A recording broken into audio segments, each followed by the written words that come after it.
to Rendered, the show that uncovers the spark of bringing food to table.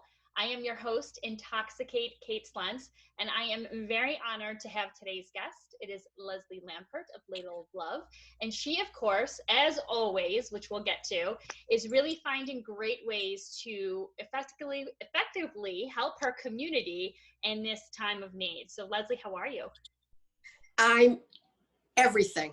I am proud. I am anxious. I am grateful. I'm exhausted, and I feel privileged to be in an essential business that's helping to feed the community and all the frontline healthcare workers. And I know that you and I had moved this date around a little bit because you have been very busy, making deliveries to hospitals, which we're going to get to in a little bit. But I want to back up a little bit because I want people to understand your business in a quote unquote normal atmosphere. So can you kind of describe what Ladle of Love is? Yes. Could I start by saying that I usually don't have this kind of frizzy hair? And because I've been so busy, I really haven't had a chance to think about that. So I apologize. Frizzy hair don't care. Ladle of Love is, as you know, is a 17-year-old brand that started really from my heart. And it started a long time ago, right after another serious threat to our welfare, 9/11, when I was making soups and stews for the first responders who were pressed into service back then.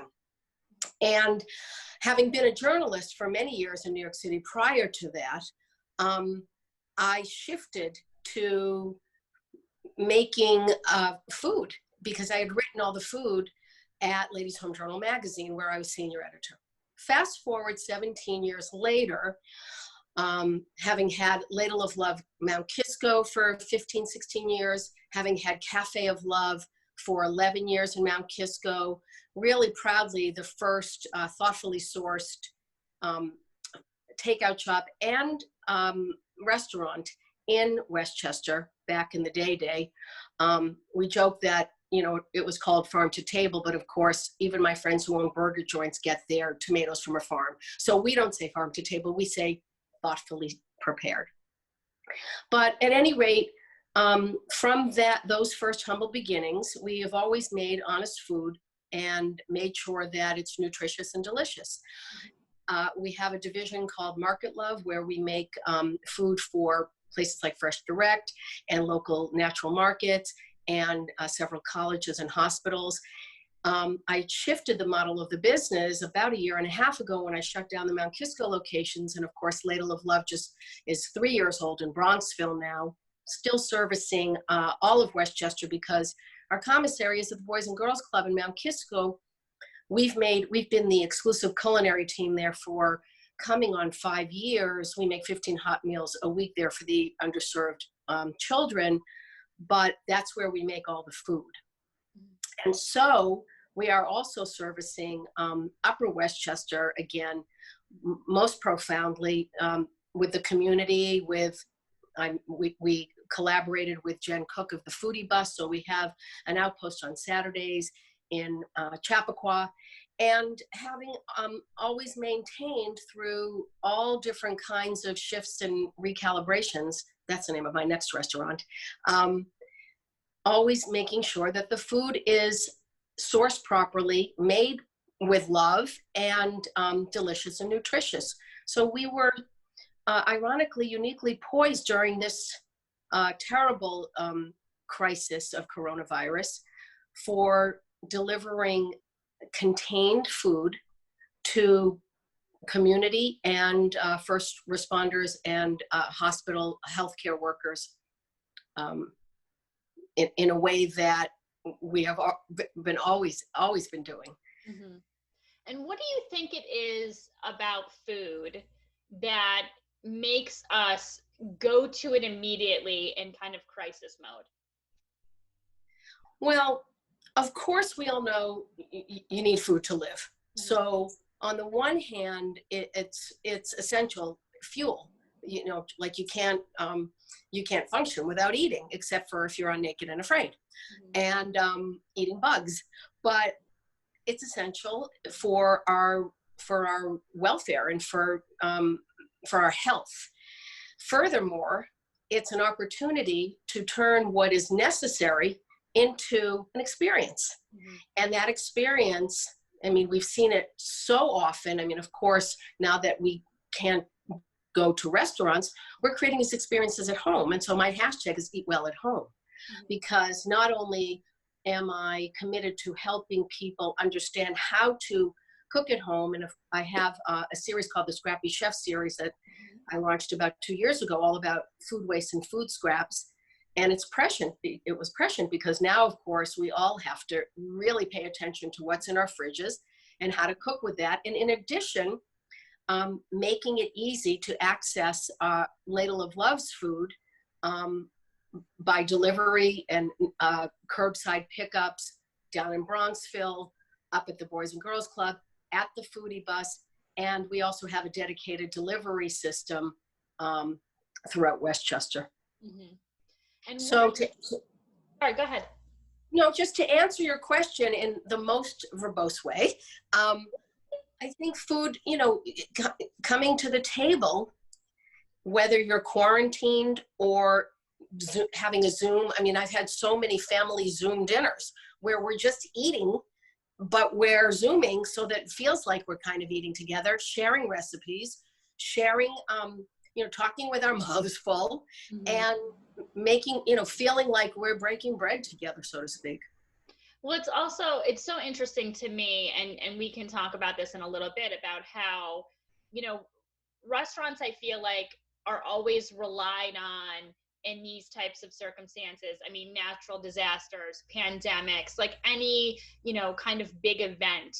You know, I feel like restaurateurs are always the first ones to get in and to, you know, feed people and help out.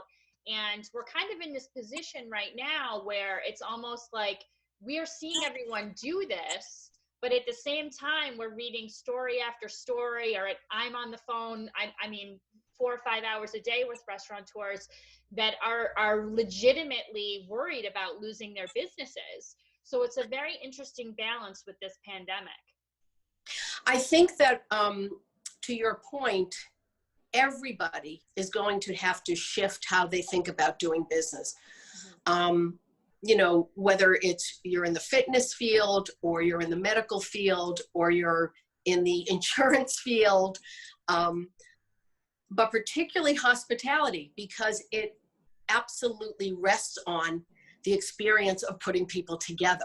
Mm-hmm. So right now, I'm actually working with a team of people in the city, and we are talking about the future. You know, I always say I play chess, not checkers. Recently, in the past 4 weeks, I've just been playing checkers. It's just like I'm just jumping over that, you know, man, just to figure out how to get today done. Mm-hmm. But as we keep talking and having the time, you know, some of us to, not so much, but talk to colleagues who are in the situation, the conversation has been how to recalibrate the whole hospitality business when this is lifted. Because when it's lifted, it's still going to be tricky putting people together.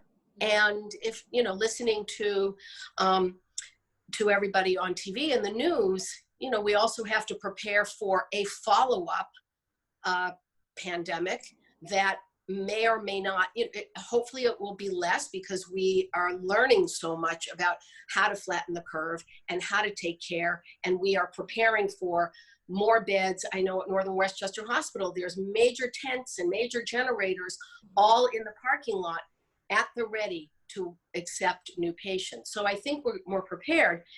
But I think that it's going to take a long time to put people together. And maybe it's going to be places where you have to eat very far apart from other people. Maybe all the businesses will have to understand that the takeout business is their business. And, you know, I think a long time ago, Jeff Bezos taught me the lesson about how distribution and delivery was going to be the wave of how we access our food. And so for right now, I think we have to think less about public experience and more about home experience and how to make those home experiences feel like you're at a restaurant. Right, right.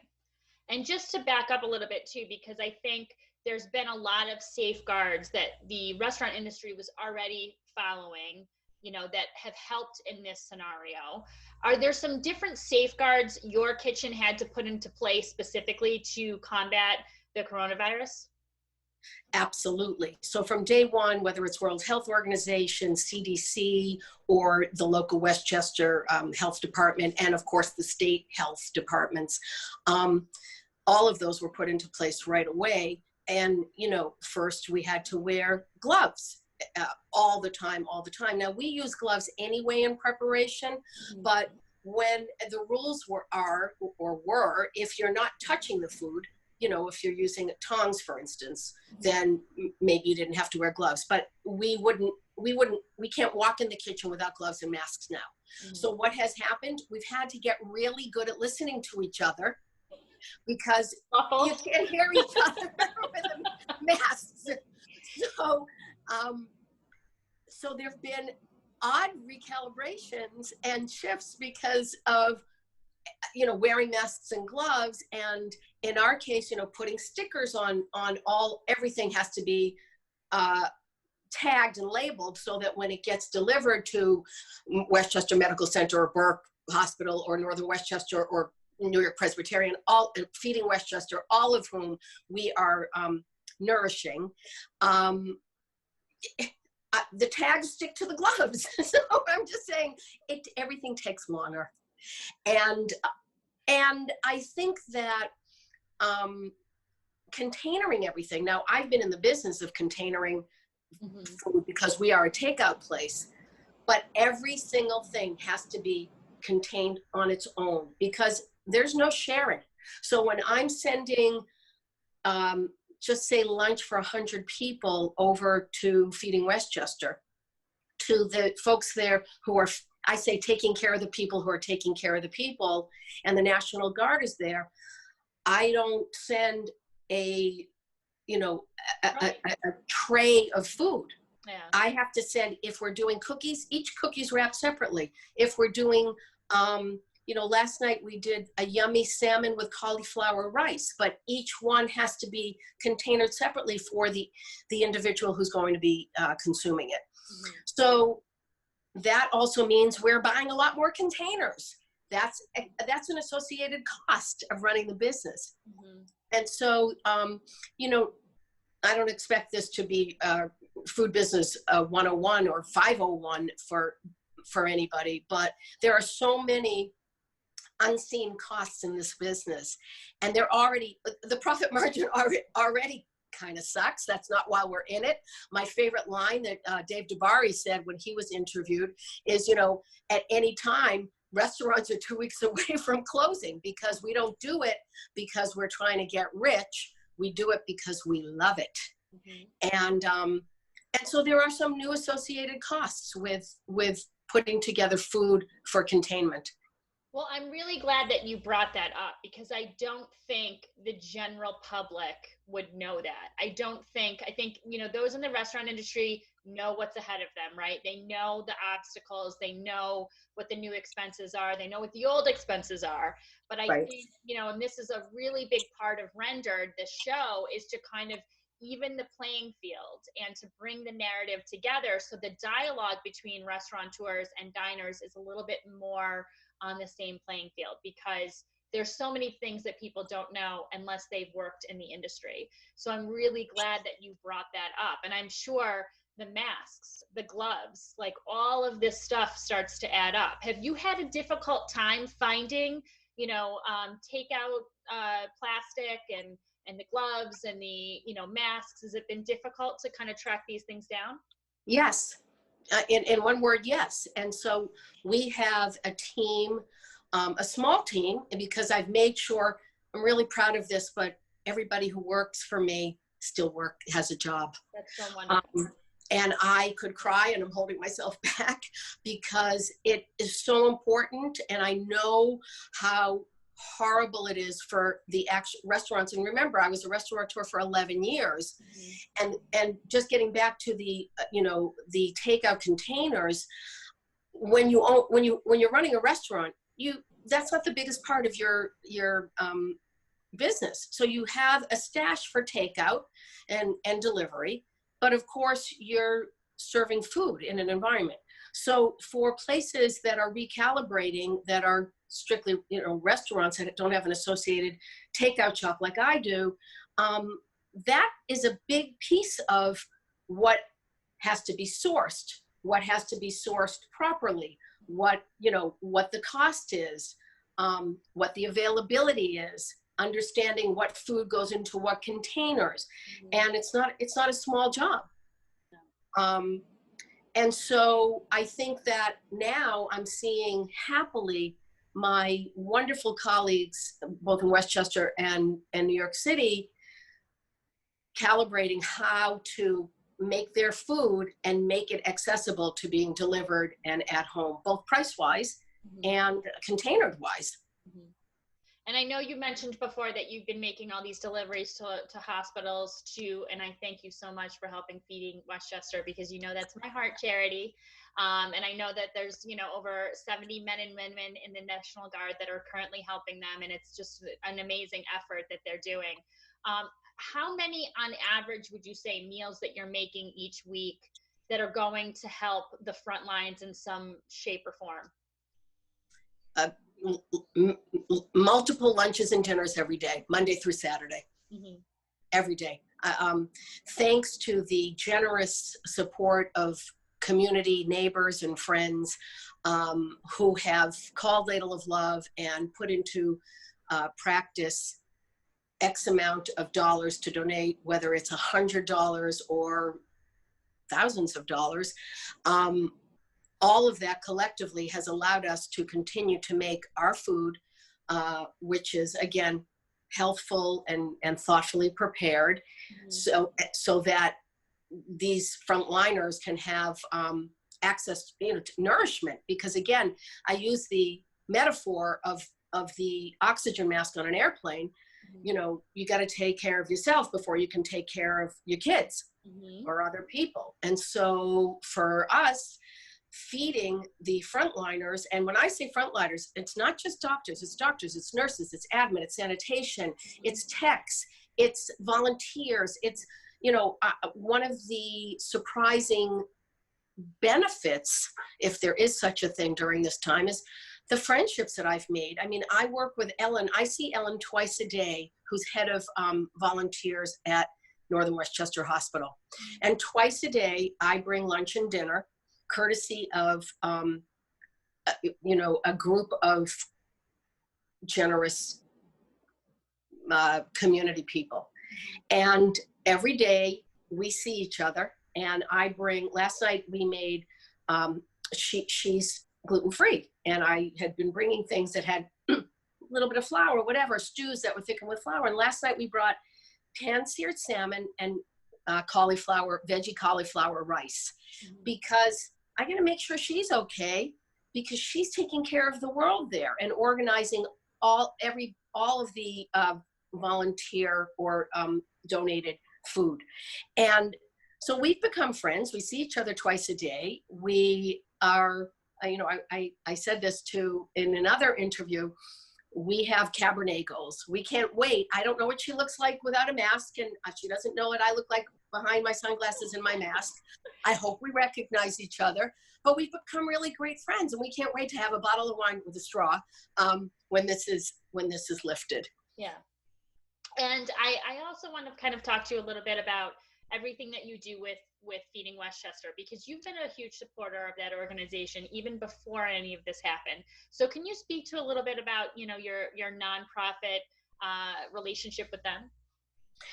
So, boy, for a very long time, and I don't, when it was, the food bank of Westchester, and I think we're going back 8-10 years, I have always been a supporter and always participated in the ways to help raise monies for Feeding Westchester.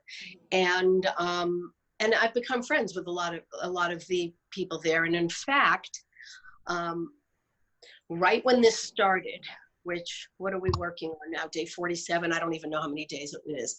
But I had called, I have some very good friends who work there, including you and Jenna Russo, who's head of public relations, and Leslie Gordon, who has departed, but worked closely with her as the CEO. And I've not only, been at the galas, but I've also been contemplative about the people who work there who are actually giving the food out.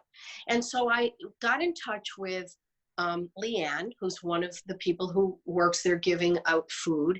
Mm-hmm. And very early on, I called and said, I want to send food to you guys.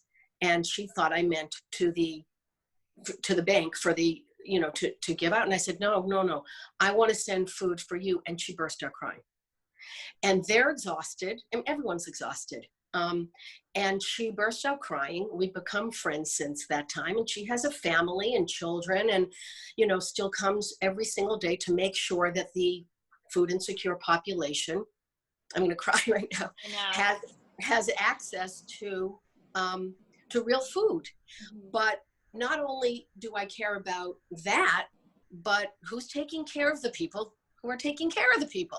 Right. So that's been a big part of what my mission and our mission has been, is to make sure that we're giving them an oxygen mask. Mm-hmm. You're the best oxygen mask. You know what? I just think, I'm a mom, I'm a grandma, and I give a damn. And like you, you've made a career on giving a damn too, and you're amazing. And, we can have our mutual admiration society drink another time. But yeah, offline, so I don't lose. Exactly. But I just, I've said from day one, and you have, you've been there watching the growth of Ladle of Love from the beginning. Why are we on this earth? We're here to take care of each other. That is it. That is it. And that's why it's Ladle of Love. Mm-hmm. So I feel really satisfied with being able to work, being able to nourish the community and the people who take care of the people. And it's a really good exhaustion. Mm-hmm. And I feel grateful to be able to get up in the morning and work. Well, here's a little bit of a personal question, and it's something that I think I've been battling with a little bit, and I know many of the people that I have spoken to on the phone have battled with, and I know you are someone who is so in touch with their feelings and expressive that I feel like you would have really great advice in this scenario. But there are days that I think I wake up and I don't feel like I'm doing enough, and there's more that I can be doing. And I think a lot of business owners in the restaurant industry, out of the restaurant industry, feel the same way, because, in a lot of ways we're paralyzed by what we can do. Do you ever feel that way, and how do you kind of combat that feeling? So I always feel that way. I always want to go further, and I always want to do more. We're doing a lot, and we're doing a lot with, I have the most incredible team of people who've been with me for a long time.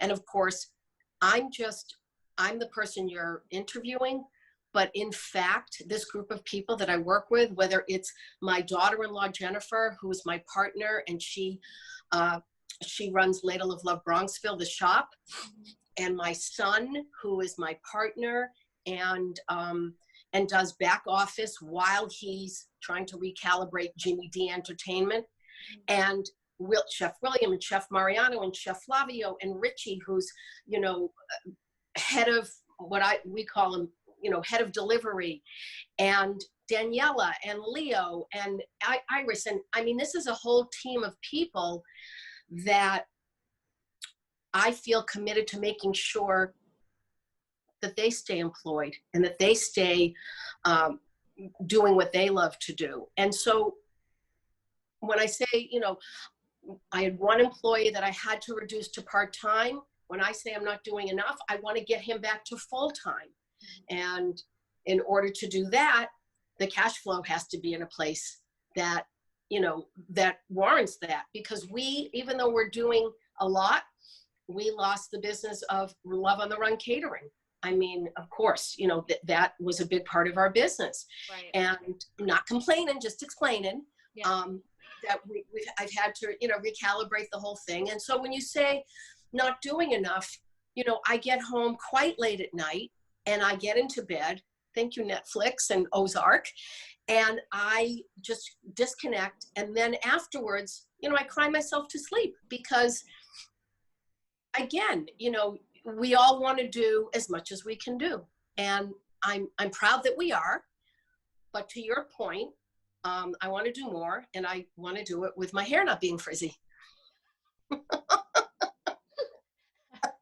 making a t-shirt out of that. What? I'm not complaining, just explaining. I'm just t-shirts right now. Yeah. Like, that's going to be a line. No, I totally understand. You know, a lot of the things that I think we end up doing is behind the scenes. And I think, you know, it's just, you keep on going, you keep on going, you keep on getting up every day and figuring out how you can pivot and where you can be, you know, helpful next. I know you mentioned, you know, you're still running Ladle of Love in Bronxville. You know, what does that look like? How are you guys doing there? So sometimes the universe works in mysterious ways. When I shut down the cafe, 2,000 square feet, and I shut down Ladle of Love in Mount Kisco, which was 400 square feet with 700 square feet of space. And I thought that was little. And I opened up 3 years ago in Bronxville, 170 feet. Little did I know that that was going to be an easy transition for taking one person at a time coming into. So we do one person at a time for anybody who is walking around, and we're right across the street from, you know, Lawrence Hospital, New York Presbyterian. And so one person at a time, curbside pickup and delivery, because in Southern Westchester, there's Grubhub and Seamless and DoorDash and Uber Eats. So luckily that's still in existence. I call it our mask and glove, little, you know, lowercase g, LOVES gloves service. But again, you know, just shifting on how to serve as many people as possible. And just to get back to one point that you made before, you know, one of the things that I struggle with is I want to be able to take care of the community, because the people at home still need to eat, while we take care of the frontliners, while we take care of the insecure food population. And to that point, at the Boys and Girls Club, we are taking care of some of the hospital workers. They come in. It's a very strict nurse-run program, and making sure that we're feeding and taking care of those children so that their parents can work and save lives. But it isn't, you know, it is so much about the frontliners, but it's about the community too. So I feel when I'm doing one, I'm not doing the other. When I'm doing, but we've gotten a really good rhythm now that we're doing all of it. You know, we understand how to manage our time efficiently and in food production, because that's what this is about. It is ramped up food production. So I have making. I have a tough question Okay. for you. A tough question, but I think it's going to be extremely helpful. From someone's perspective who has had to close 2 locations, you're pivoting and moving things in different directions. You were extremely intertwined with the community in Mount Kisco, right? What piece of advice would you give people who might be facing that they have to close their restaurant? Because based on the Restaurant Industry Association's numbers, they're saying 75% of restaurants will not survive. The answer to your question is, I think one of the tenets of being successful is to constantly understand that at any given moment, you have to make a pivot decision. At any given moment, in any business, actually. Some people and some businesses have the luxury of building what I call a reservoir, and you can build on that reservoir. But in the food business and in the restaurant business, you know the statistics. If you last 5 years, you're a major success. If you last more than 2 years, you're a success. So, and we are used to pivoting all the time based on food trends, based on how people eat, how people, what they eat, how they eat, and when they eat. So my advice is hope. My advice is there's always another way to look at something, always. There isn't a one fix, there isn't a one size, there isn't a one way to look at it. And I think that when people, and I've had dark days, trust me, I have had days where, I'm like, how am I going to do this differently, think about this differently, have a different outcome? And there are three things that I think. I think that one is learning how to look at things from a different perspective. Pull out of yourself a little bit, look at the landscape, see what the needs are, and then try and put together something that meets the new needs. And it doesn't happen in a day, and it doesn't happen with a flick of a switch, and it doesn't happen by yourself. It happens in random conversations with different people and talking and listening and making sure that we're interacting. And now's the perfect time, because people have so much time on their hands, most people, that start talking, start verbalizing some of the things that you've thought about that you might have thought were kind of off grid. Maybe they're not. Maybe there's somebody who wants to do it with you. I have a friend who is a dental hygienist. She's worked at the same place for like 35 years.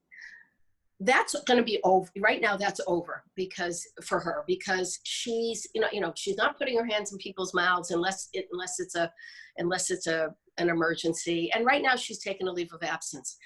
And she was really depressed because she said, what am I going to do? This is what I've done. And I said, build on it. That's what you're going to do. You've done it forever. Maybe you'll be a rep for a dental machine company. Maybe you'll be a front office person. Maybe you'll do something different, but build on what you know.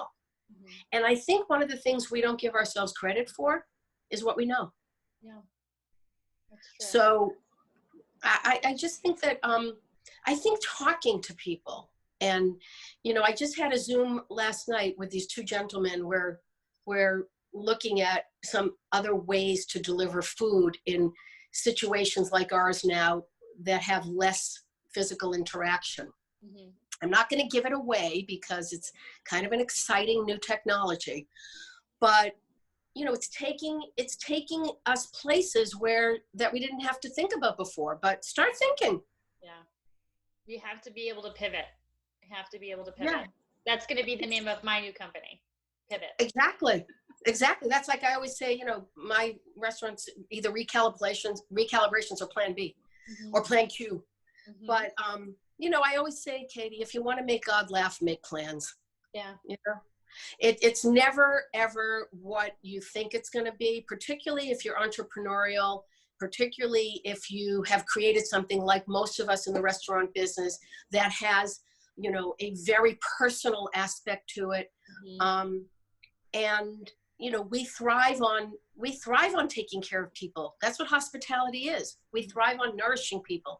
And there's a lot of other ways to do it. We just, have to get creative. Well, I think, this is one of the reasons why I started Intoxicate, and one of the reasons why I wanted to do the show was really to kind of explore that spark, right? That passion that keeps people going in an industry where the odds are against them. And I, in a way, am very excited to see what people do next, because I think this is only an opportunity. I know it's difficult to see that now, but I really believe it's going to be an opportunity to kind of change things up. And I think it's going to be good for the restaurant industry. I think eventually that's accurate. I think we're going to have to look at the whole industry differently. And I think already people are coming up with really clever, interesting ways to create experiences that haven't had to have those kinds of parameters before. Mm-hmm. And I think that there are going to be some really exciting surprises coming down the road, not just for the Danny Meyers and the Jean Georges, but for the smaller guys, banding together, putting brands together. I mean, I'm seeing that now, actually. Mm-hmm. You know, as I collaborate with Jennifer Cook of the Foodie Bus. Mm-hmm. You know, right away she had called and said, "How can we collaborate?" And so, you know, she's been in this business a very long time, and she's done, you know, made food for Martin Scorsese's film production company. And I have a lot of respect for her. And obviously people aren't congregating on her Foodie Bus for those experiences. And so we put a mobile Ladle of Love into place. Right, right. And we parked it in Chappaqua, and we're collaborating. Mm-hmm. And so, you know, we are essentially in business together. Well, so if people are interested about your collaboration with the Foodie Bus, and if they're thinking about, you know, hey, I could really go for some delicious soup right now from Ladle of Love in Bronxville, how can we find out more information about ordering, about getting in contact with you, about checking out your menus? So several ways. Ladleoflove.com is the website. You'll see the menu there, and then you can order. It'll say order Bronxville or order Mount Kisco. You just hit the tab, and your order will be processed. For Mount Kisco, it's curbside pickup at the Boys and Girls Club. You don't get out of your car. You know, mask and gloves. Usually it's me, but anybody who's working there comes out, puts it in your trunk, and all you have to say is "love ya." That's the end. For Bronxville, it goes direct to Bronxville. You can do, you know, order for delivery. You can order for curbside. You can order for pickup.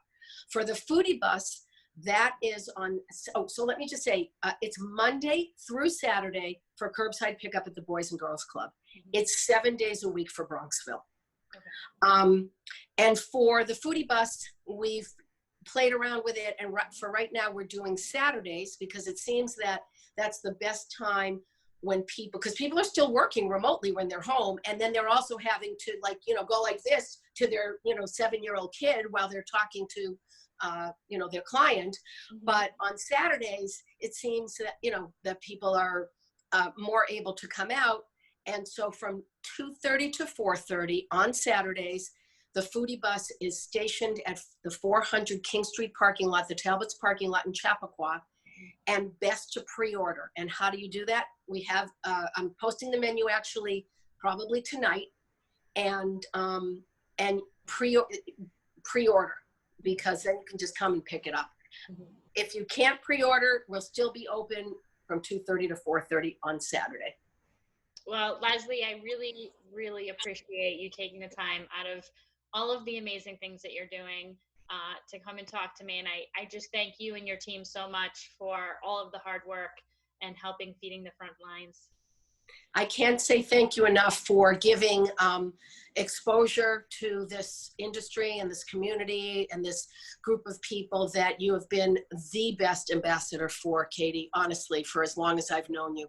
And I just want to give a shout out to you. You combine journalism with being an ambassador, and for that, I know I speak on behalf of the whole Westchester hospitality community. Thank you. You're going to make me cry. All right. I'm going to say thank you so much again, and live life deliciously. Thank you, Katie.